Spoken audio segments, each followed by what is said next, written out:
Welcome back everyone. आज हम क्या करने जा रहे हैं, जैसे पिछली वीडियो में हमने देखा कि किस तरीके से हमने सिंक्रोनस कॉल बैक्स और एसिंक्रोनस कॉल बैक्स को हैंडल किया, तो आज भी हम एसिंक्रोनस बिहेवियर ऑफ जावास्क्रिप्ट की ही बात करेंगे। बेसिकली आज हम क्या करेंगे, आज हम Node.js का FS मॉड्यूल यूज़ करेंगे। जैसे कि आपने देखा कि किस तरीके से नोड APIs में हमारे कितने फंक्शंस पास हो जाते थे, फिर कॉल बैक क्यू में वो आते थे, उसके बाद इवेंट लूप डिसाइड करता था कि उन्हें कब कॉल करना है जैसे ही हमारा मेन थ्रेड ख़त्म हो जाए। तो इस तरीके से ही हम आज FS मॉड्यूल यूज़ करेंगे Node.js का, और हम देखेंगे कि किस तरीके से हम फाइलें रीड करवा सकते हैं। हम एक ऐसा एग्जांपल लेंगे जिसमें हम मल्टीपल फाइल्स लेंगे और उनको सीरियली और पैरेलली रीड कराने की कोशिश करेंगे। अभी अगर आपको थोड़ा सा भी कन्फ्यूजन हो रहा हो तो कन्फ्यूज मत होइए, इस वीडियो को पूरा देखिए एंड आई एम श्योर आपको ये वीडियो बहुत अच्छी लगेगी। तो चलिए शुरू करते हैं। तो सबसे पहले हम समझते हैं कि ये सीरियल, पैरेलल और ये सारी बातें मैं क्या कर रहा हूँ। तो देखते हैं, यहाँ पर मैं क्या करता हूँ, एक लाइन बनाता हूँ और सबसे बड़ी कन्फ्यूजन यहाँ पर हम दूर करने वाले हैं। सबसे पहले समझिए कि एक चीज़ होती है जिसे हम कहते हैं हमारे कोड का फ्लो, और एक चीज़ होती है जिसे हम कहते हैं हमारे टास्क्स। ठीक है, कोड फ्लो क्या होता है? ये होता है सिंक्रोनस या फिर एसिंक्रोनस। जैसे हमने उस एग्जांपल में समझा था कि जैसे मैं एक क्लास ले रहा हूँ, अगर वो क्लास के बीच में मैं स्टूडेंट का डाउट सॉल्व करने चले जाऊँ तो मेरी बाकी क्लास रुक जाएगी, है ना। इसी तरीके से जावास्क्रिप्ट में अगर कोई एक बड़ा फंक्शन आ जाए तो उसके एग्जीक्यूट होने से क्या होगा, मेरे आगे का फ्लो जो है उस थ्रेड का बेसिकली रुक जाएगा, है ना। तो इस तरीके से हमने देखा था कि वो फ्लो क्या होता था, सिंक्रोनस। लेकिन एसिंक्रोनस क्या कहता था? एसिंक्रोनस कहता था कि अगर कोई टाइम टेकिंग टास्क है तो भाई उन फंक्शंस को आप एसिंक्रोनस बनाइए, कोड आप अपना एसिंक्रोनस लिखिए, जिससे क्या होगा कि कुछ टाइम टेकिंग टास्क जो है जो बाद में एग्जीक्यूट किए जा सकते हैं बिना हमारे मेन थ्रेड को रोके, तो वो फ्लो होता था कौन सा, एसिंक्रोनस फ्लो, है ना। अब टास्क होते हैं हमारे पास कैसे, टास्क होते हैं हमारे पास में सीरियल, और टास्क होते हैं हमारे पास में क्या होते हैं, पैरेलल, राइट। टास्क होते हैं हमारे पास में सीरियल और टास्क होते हैं हमारे पास में पैरेलल। तो अब सीरियल टास्क की अगर मैं बात करूं, सीरियल टास्क क्या होता है? जैसे सपोज मुझे क्या करना है, मुझे YouTube पे वीडियो अपलोड करनी है, तो वीडियो अपलोड करने के लिए सबसे पहले मुझे वीडियो बनानी तो पड़ेगी। उसके बाद मैं वीडियो को क्या करूँगा, एडिट करूँगा, और उसके बाद हम वीडियो जा करके क्या करेंगे, अपलोड करेंगे, राइट। ऐसा तो नहीं हो सकता ना कि पहले मैंने वीडियो एडिट कर ली, फिर अपलोड कर ली, उसके बाद मैं वीडियो बना रहा हूँ। ये पॉसिबल है क्या? नहीं है। तो ये टास्क, ये सेट ऑफ टास्क क्या हुए, सीरियल हुए। इसका मतलब क्या कि ये और ये एक दूसरे पे डिपेंडेंट है। तो सीरियल टास्क डिपेंडेंट होते हैं। कि हम क्या चाहते हैं भाई, कि एक टास्क के बाद उसके आउटपुट के अनुसार ही हमारा दूसरा टास्क हो और उसके बाद हमारा तीसरा टास्क हो, राइट। बिना पहला टास्क किए हम दूसरे में नहीं जा सकते, बिना दूसरा किए हम तीसरे में नहीं जा सकते। तो ये होता है कैसा फ्लो, ये होता है सीरियल फ्लो। लेकिन अब अगर मैं पैरेलल की बात करूं, तो सपोज मुझे किसी साइट से वीडियोस डाउनलोड करनी है, तो मुझे 5, 6, 7 वीडियोस डाउनलोड करनी है। तो अब क्या फ़र्क पड़ता है कि किस ऑर्डर में वो वीडियोस डाउनलोड हो रही है? नहीं पड़ता, मुझे तो बस सिर्फ वीडियोस से मतलब है ना। तो हमने क्या किया, यहाँ पर कर दिया कि भाई मुझे इतनी वीडियोस क्या करनी है, डाउनलोड करनी है। तो अब 7 वीडियो है, अब 7 में से कौन सी पहले होती है, कौन सी बाद में होती है, उससे मुझे कोई फर्क नहीं पड़ता, बस 7 की 7 वीडियोस मेरी डाउनलोड हो जानी चाहिए। तो ये टास्क कैसा हो गया, पैरेलल। पैरेलल का मतलब ये टास्क क्या होते हैं, ये टास्क होते हैं इंडिपेंडेंट। ये अपने इंडिपेंडेंट, है ना, ये टास्क होते हैं इंडिपेंडेंट। ये अपने पिछले टास्क के आउटपुट पे क्या नहीं करते, रिलाय नहीं करते हैं, राइट। तो इस तरीके से हमारे पास में क्या होते हैं, 2 तरीके के टास्क होते हैं। एक होता है सीरियल, दूसरा होता है पैरेलल। और ये सिंक्रोनस और एसिंक्रोनस क्या है, वो हमारे कोड फ्लो या आप कह लीजिए कोड स्ट्रक्चर लिखने का तरीका है। तो बेसिकली हमने क्या देख लिया कि हमारे पास में 2 चीज़ें हैं। पहली चीज़ें तो क्या है, वो हमारे टास्क हैं जो कि होते हैं सीरियल और पैरेलल। अब इन्हीं दोनों में हम कैसे, अब इन्हीं दोनों के बेसिस पे हम बात करेंगे कि किस तरीके से हमारे कॉल बैक्स को हम इस तरीके से लिख पाएँ कि एक तरीके से हम कॉल बैक लिखें तो काम हमारा सीरियल हो, और दूसरी तरीके से हम कॉल बैक्स लिखें तो काम हमारा क्या हो, पैरेलल हो, राइट। तो चलिए शुरू करते हैं। तो ये हम हमारे कोड एडिटर पे आ चुके हैं और यहाँ मैंने एक fs.js नाम से फाइल बना ली है। तो सबसे पहली चीज़ मुझे क्या करनी है, मुझे fs मॉड्यूल को इंपोर्ट करके लाना है। तो मैं कहता हूँ const fs equal to require fs। तो ये हम fs मॉड्यूल ले आए और यहाँ पर हम क्या करते हैं, अब हम फाइल को रीड करने की कोशिश करते हैं, एक फाइल को रीड करने की कोशिश करते हैं। तो यहाँ मैं सबसे पहले कर देता हूँ console.log बिफोर, और यहाँ हम लिख लेते हैं console.log आफ्टर।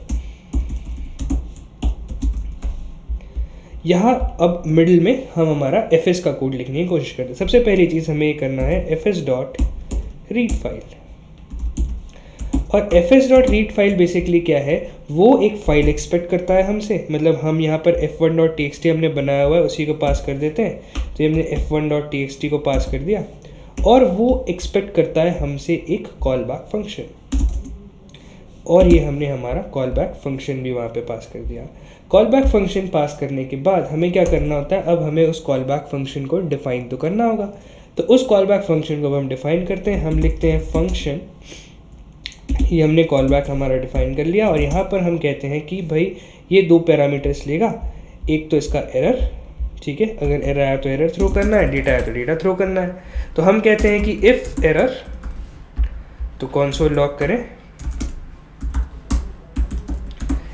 एरर को, और अगर हमारे पास में डेटा आ चुका होगा तो हम यहाँ पर क्या कर देंगे, console.log कर देंगे हमारे डेटा को, इस फाइल से रीड होके जो भी उसको डेटा मिला होगा, ठीक है। तो इस तरीके से हमने हमारा पूरा का पूरा कोड लिख लिया।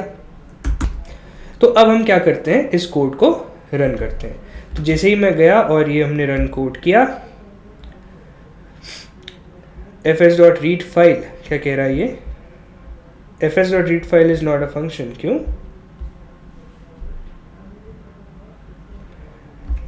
कैपिटल होता है क्या? हाँ जी, तो कैपिटल होता है। तो बेसिकली ये रीड फाइल में स्मॉल कर दिया था, इसलिए इस फंक्शन को उसने लिया नहीं। तो ये बेसिकली रीड फाइल में फाइल को हमको कैपिटल F को कैपिटल बनाना पड़ता है। तो यहाँ अब आप देख सकते हैं बिफोर, आफ्टर और बफर में यहाँ पर आपको एक उस फाइल का डेटा मिल रहा होगा। अब बफर के डेटा को आप कैसे कन्वर्ट कर सकते हैं वो आप छोड़िए, आप देखिए कि हमको यहाँ बफर में डेटा मिल रहा है, राइट। बिफोर पहले चला, उसके बाद क्या हुआ, उसके बाद आफ्टर चल गया, और आफ्टर चलने के बाद हमारा ये फंक्शन कॉल बैक करके, है ना, ये basically call back function read file, इस फाइल को रीड कर रहा है और उसके बाद हमें यहाँ से वो डेटा दे रहा है, राइट। तो अगर हम यहाँ पे देखें तो पहले बिफोर चला, उसके बाद आफ्टर आया, उसके बाद ये फंक्शन का एग्जीक्यूशन हुआ।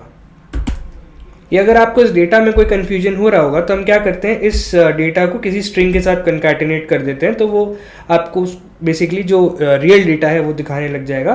तो हम यहाँ जाते हैं, कंटेंट लिख देता हूँ मैं यहाँ पर, और इसको हम इस तरीके से कंकैटिनेट कर देते हैं। तो कंटेंट प्लस डेटा। अब इस कोड को मैं रन करता हूँ, ये हम गए यहाँ पर, इसको पहले तो हम क्या करते हैं, क्लियर कर देते हैं, और क्लियर करने के बाद मैं इसको फ्रेशली रन करके दिखाता हूँ। अब आप देखिए, before after content IMF1, basically उसमें मैं स्पेस भी लगा देता हूँ थोड़ी सी, है ना, साफ साफ दिखने लगे, ताकि ये हो गया। और रन कोड किया, ये आप देख सकते हैं बिफोर आफ्टर कंटेंट IMF1, मतलब फाइल 1 का कंटेंट हमारे पास आ चुका है। लेकिन कब आया, इस आफ्टर के चलने के बाद। तो जिस तरीके से हमने पहले समझा था हमारे कॉल स्टैक के बारे में, कॉल बैक क्यू के बारे में, इवेंट लूप के बारे में, नोड APIs के बारे में, तो चलिए एक छोटा सा ड्राई रन इसका भी कर लेते हैं कि ये काम कैसे कर रहा है, राइट। तो देखते हैं और चलते हैं हमारे ओपन बोर्ड में। तो ये हम हमारे ओपन बोर्ड पर आ चुके हैं और यहाँ पर आप देख सकते हैं कि मैंने हमारा वो कोड यहाँ लेकर आ चुका हूँ मैं कट करके, और यहाँ अब हम लाइन बाय लाइन इस कोड को बेसिकली ड्राई रन करने की कोशिश करते हैं कि ये कोड असल में काम कैसे कर रहा है। तो सबसे पहली चीज़ तो आपको पता ही है कि हमें क्या करना है, हमें सबसे पहले हमारा कॉल स्टैक बनाना है। तो ये हमने बना लिया हमारा कॉल स्टैक। तो ये हमारे पास हमारा कॉल स्टैक हो गया। उसके बाद हमारे नोड एपीआईज होते हैं, तो हमने यहाँ पर नोड एपीआईज के लिए एक लिस्ट बना ली बढ़िया। यहाँ हम अपने नोड एपीआईज को रखेंगे। उसके बाद क्या, नीचे हम हमारा क्या बना लेते हैं, एक कॉल बैक क्यू बना लेते हैं। इस इमेज को, क्या ये छोटी होगी, छोटी तो हो जानी चाहिए, थोड़ी सी छोटी कर लेते हैं ताकि जगह बने हमारे पास। हाँ, तो ये हमने इसको थोड़ा छोटा कर लिया। और यहाँ पर अब हमारे पास में क्या होगा कि हमारा कॉल बैक क्यू, ये हमारा कॉल बैक क्यू है सपोज, ठीक है। और यहाँ बैठा है हमारा चौकीदार। हमारा चौकीदार कौन है, वो है हमारा इवेंट लूप। ये कौन है हमारा, ये हमारा इवेंट लूप। ये हमारा कॉल बैक क्यू या फिर वेटिंग क्यू भी कह सकते हैं आप इसको। ये हमारा नोड एपीआईज, यहाँ पे होंगे हमारे नोड एपीआईज। और ये हमारा हो गया क्या, कॉल स्टैक। क्या, कॉल स्टैक। तो ये पूरा का पूरा एसिंक्रोनस आर्किटेक्चर हमने बना लिया है। अब देखते हैं कोड कैसे काम कर रहा है। तो सबसे पहले आप देखिए, एफएस को हमने रिक्वायर किया, कंसोल लॉग किया बिफोर। तो यहाँ ग्लोबल एग्जीक्यूशन कॉन्टेक्स्ट बना होगा, और ग्लोबल एग्जीक्यूशन कॉन्टेक्स्ट के अंदर सबसे पहली चीज जो हमारी रन होगी वो क्या होगी, कंसोल डॉट लॉग, हमारा ये वाला लॉग। तो ये लॉग बिफोर होने के बाद यहाँ से हटेगा, और हमारे पास में सपोज यहाँ हम हमारे आउटपुट का एक वो बना लेते हैं, ये हमारा कंसोल होगा। सबसे पहली चीज क्या है, आ जाएगी, बिफोर आ जाएगी। बिफोर आने के बाद यहाँ पे देखिए fs.read फाइल। अब ये fs.read फाइल क्या जावास्क्रिप्ट का फंक्शन है, नहीं, ये हमें कौन दे रहा है, ये हमें नोड दे रहा है। देखिए ना, इसे हम fs मॉड्यूल से इंपोर्ट कर रहे हैं, मतलब ये बेसिकली नोड का फंक्शन है। तो fs.read फाइल वाला जो फंक्शन है ये कहाँ जाएगा, ये हमारा चला जाएगा नोड एपीआईज में। और इसके साथ साथ ये कॉल बैक फंक्शन में हमने कॉल किया हुआ है, तो ये दोनों के दोनों चले जाएंगे कहाँ, हमारे नोड एपीआईज में। मतलब अगर मैं देखूं तो यहाँ अगर हम बात करें तो हमारा रीड फाइल वाला जो फंक्शन है विथ इट्स कॉल बैक, वो कहाँ पर है, वो हमारा नोड एपीआईज में है। और ये पूरा का पूरा जो है, अब तो ये रुक गया यहाँ पर, ये वाली चीज़ तो नोड एपीआई में चले गई। और नोड एपीआई में चले जाने के बाद अब हम नीचे आ गए कहाँ पर, आफ्टर में। तो अब ये कंसोल लॉग आएगा, और ये कंसोल लॉग क्या करेगा, हमारा यहाँ चल जाएगा। ये जो लास्ट वाला कंसोल लॉग आपको दिख रहा है, हाईलाइट कर दूँ, ये कंसोल लॉग जो है ना, ये आकर के क्या करेगा, यहाँ एग्जीक्यूट हो जाएगा। और ये जैसे ही इरेज होगा हमारे कॉल स्टैक से, तो हमारा क्या प्रिंट हो जाएगा, आफ्टर प्रिंट हो जाएगा यहाँ पे, ठीक है। तो बिफोर, आफ्टर, और उसके बाद हमारा ये जो कॉल बैक था ना, ये कॉल बैक आएगा कहाँ, हमारे कॉल बैक क्यू में। यहाँ पर हमारा कॉल बैक क्यू में ये कॉल बैक वाला फंक्शन आ गया, जो कि बेसिकली हमारी फाइल को रीड करने वाला कॉल बैक है। अब इवेंट लूप ने देखा कि भाई हाँ, यहाँ अब हमारा मेन थ्रेड खाली है। बेसिकली आफ्टर को एग्जीक्यूट करने के बाद मेन थ्रेड खाली होगा, तो इवेंट लूप देखेगा कि क्या हमारे कॉल बैक क्यू में कोई और फंक्शन बचा हुआ है एग्जीक्यूट करने के लिए। तो हाँ जी, ये वाला कॉल बैक तो बचा हुआ है जिसमें हमको फाइल रीड करनी है। तो इवेंट लूप अब इसको परमिट करेगा कि ठीक है भाई, मेरा कॉल स्टैक पूरा खाली हो चुका है, अब तुम्हें परमिशन है कि तुम एग्जीक्यूट हो जाओ। तो अब यहाँ पर जो है हमारा कॉल बैक फंक्शन आकर के ये रीड फाइल वाला जो फंक्शन था ये एग्जीक्यूट होगा, फाइल रीड होगी, और आपको क्या मिलेगा, यहाँ पे आने के बाद अब मिल जाएगी कंटेंट और उस फाइल का डेटा। क्या डेटा था, IAMF1। इस तरीके से पूरा का पूरा एग्जीक्यूशन हमारा इस कोड के लिए होने वाला है। तो इससे मेरा बेसिक इंटेंशन ये था कि मैं आपको बता पाऊँ कि call stack, call back Q, node APIs ये किस तरीके से काम कर रही हैं। अब हम बात करेंगे कि किस तरीके से हम मल्टीपल फाइल्स को रीड कर सकते हैं, सीरियली और पैरेलली। तो चलिए वो देखते हैं। तो यहाँ पे आप देख सकते हैं कि हमारे पास एक फाइल है parallel.js, जिसमें मैंने वही सिमिलर सा ही कोड लिखा है, fs मॉड्यूल को रिक्वायर किया, बिफोर आफ्टर लिखा। लेकिन यहाँ पर मैंने क्या किया कि दो फाइलें और ऐड कर दी और दो कॉल बैक्स, सिमिलर से कॉल बैक्स और ऐड कर दिए, जो कि क्या करेंगे, फाइल का कंटेंट रीड करने वाले हैं, राइट। तो इस तरीके से क्या होगा, जब हम इसको रन करते हैं तो आप देखिए क्या होगा। ये तो मुझे क्लियर करना पड़ेगा, और ये क्लियर करने के बाद मैंने क्या किया, इस कोड को रन किया। अब आप देख सकते हैं कि क्या हुआ, बिफोर आफ्टर आ गया। इतना तो आप समझ गए होंगे कि बिफोर आफ्टर पहले क्यों आता है, ठीक है। तो बिफोर आफ्टर आने के बाद content IAMF3, content IAMF1, content IAMF2, F3, F1, F2, इस बेसिकली इस सीरीज़ में ये फाइल्स रीड हो गए। इस कोड को मैं वापस रन करता हूँ और इस टर्मिनल को हम कर देते थोड़ा बड़ा। अब आप देखिए एक डिफरेंस, ये जो पहले हमारा आउटपुट दे रहा था वो F3 को पहले रीड कर रहा था, फिर F1 फिर F2, लेकिन अब क्या हुआ, F2 पहले रीड हो गया, फिर F3 आया, उसके बाद F1 आया। एक और बार रन करें, एक और बार रन करके देख लेते हैं। अब देखिए F1 F2 F3 है ना, मतलब रैंडम ऑर्डर्स में फाइल रीड हुए जा रहे हैं। ये कैसे हो रहा होगा, इसको समझने के लिए हम फिर से ओपन बोर्ड पे चलते हैं और ओपन बोर्ड में इस कोड का रन करके देखते हैं कि ये असल में क्या हो रहा है। तो ये मैं आ गया ओपन बोर्ड पे और ये सारी चीज़ें मुझे करनी पड़ेगी इरेज। फिर हम चलते हैं हमारे कोड पे और इस कोड को कट करके मैं लेके आता हूँ हमारे करंट पेज पे।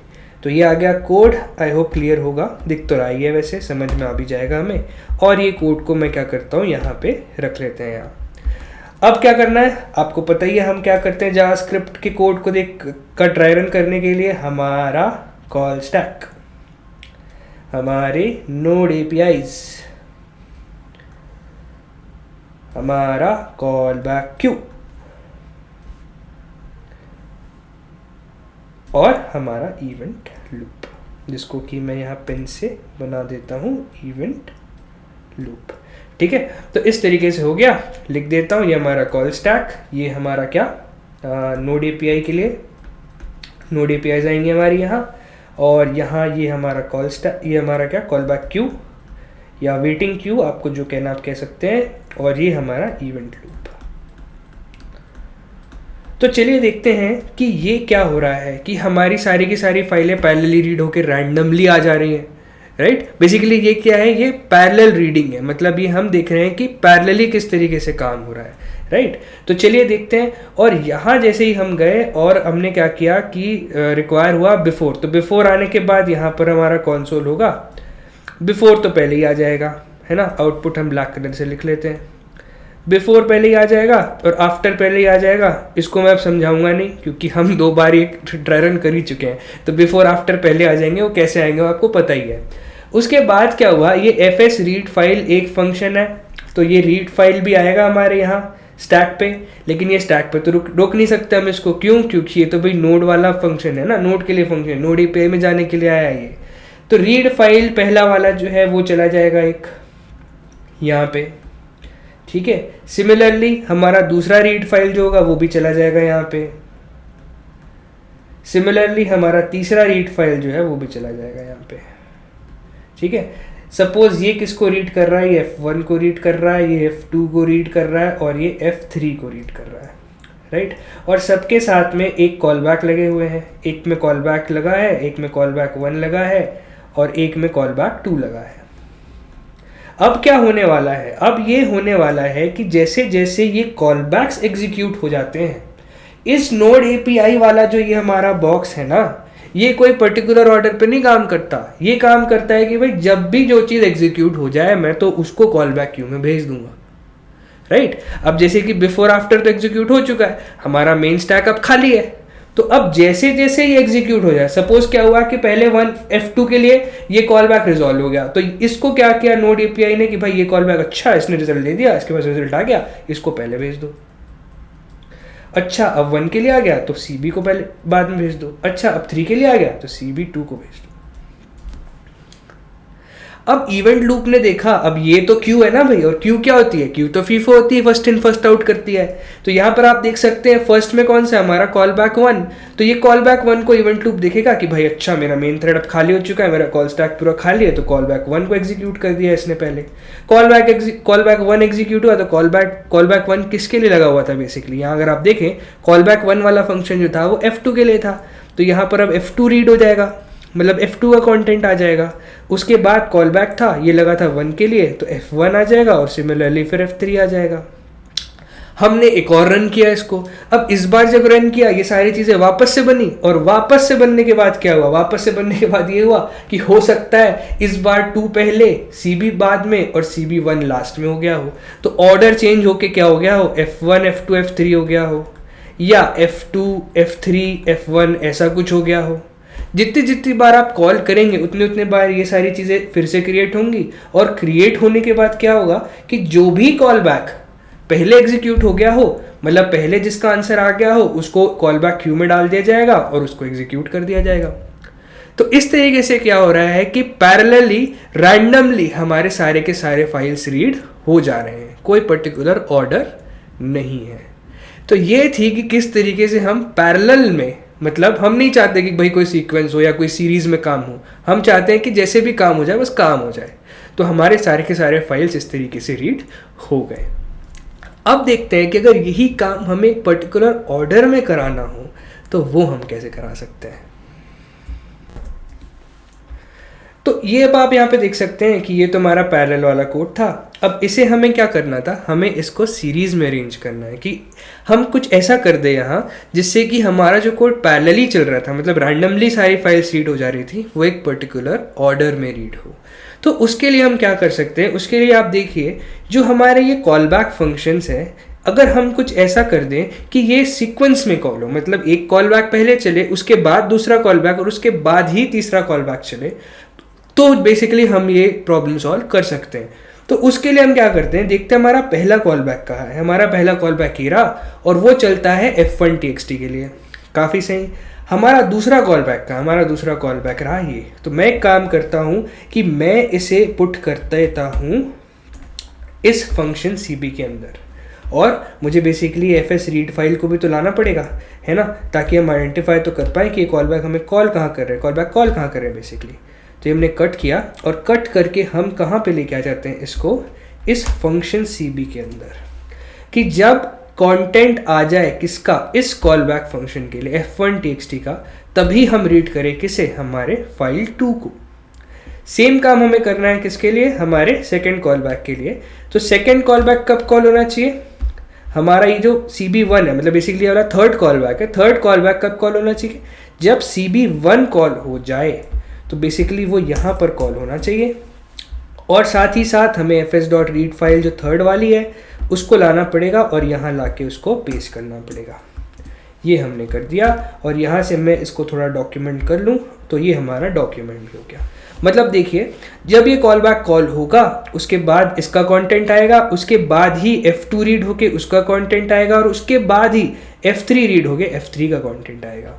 अब इस कोड को हम रन करके देखते हैं। जो हमने किया रन कोड, और आप देख सकते हैं बिफोर आफ्टर 1 2 3, फिर रन करें 1 2 3, फिर रन करें 1 2 3। तो हमने बेसिकली वो रैंडम बिहेवियर इस तरीके से हटा लिया। अब हम क्या चाहते हैं कि इसका छोटा सा ड्राई रन आप खुद करके देखें और समझें कि प्रोसेस क्या है। अगर आपको वीडियो पसंद आई तो वीडियो को लाइक करें, और हाँ एक चीज़ और, यहाँ पर आप देख सकते हैं कि फंक्शन के अंदर फंक्शन के अंदर फंक्शन, कॉल बैक के अंदर कॉल बैक के अंदर कॉल बैक, इस तरीके से हम आगे बढ़ रहे हैं। ये एक बहुत बड़ा फ्लॉ है जावास्क्रिप्ट में। अगर आपको पता हो इसका नाम तो आप कमेंट सेक्शन में इसका नाम लिख करके बताएं कि ये चीज़ क्या है और ये चीज़ हमें अवॉइड क्यों करनी चाहिए। और हम बेसिकली नेक्स्ट वीडियो में यही करेंगे कि किस तरीके से क्या क्या लिमिटेशंस है कॉल बैक्स की, क्या क्या फ्लॉज है कॉल बैक्स में, जिससे कि हमें प्रोमिसेस में मूव करना पड़ा। ये हमारी नेक्स्ट वीडियो होने वाली है। ये वीडियो अगर आपको पसंद आई तो लाइक करें, चैनल को सब्सक्राइब करें और देखते रहिए। मिलते हैं नेक्स्ट वीडियो में।